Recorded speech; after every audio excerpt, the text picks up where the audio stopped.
Hi friends, in everyday English, we often use the words say and tell. But do you know when to use say and when to use tell? Many learners mix them up, but guess what? They are not the same. I am English Friend 360 and in this video today, we are going to understand the difference between say and tell. But before we start, kindly like this video and subscribe to our channel for more English tips. Now, let's get into the topic. As you know, both the words say and tell are related to the same thing, that is speaking, but actually they should be used differently. We have to use say when we report someone's words without necessarily mentioning the listener. Got it? I repeat, we have to use say when we report someone's words without necessarily mentioning the listener. For example, look at these two sentences. She said, I will come later. He said that he was tired. Okay, here, did you notice how we didn't mention who the listener is? That's the key. Got it? Now, coming to the word tell. We have to use tell when we give information to a specific person or listeners.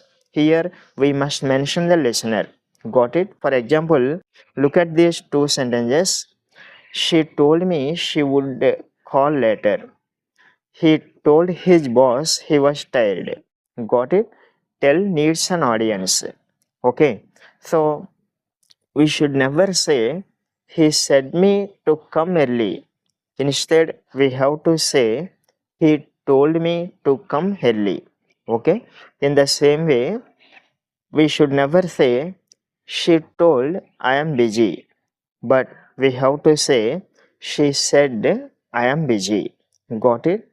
Of course, there are some phrases that should always be used with tell, like tell a story, uh, tell the truth, tell a lie, tell the time, etc. We can't use these.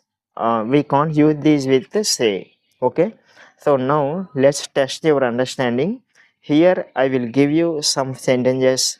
Just fill in the blanks with say or said and tell or told.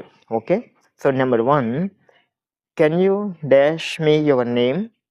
Number two, she dash she loves chocolates. Number three, he dash his friend a secret. How did you do? Let me know in the comments. And that's it. Now you will never mix them up.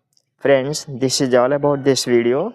If you found it helpful, please hit that like button, share with your friends and subscribe to our channel English Friend 360 for more English tips like this. Thanks for watching and let's meet in the next video. Keep learning, keep growing. Bye.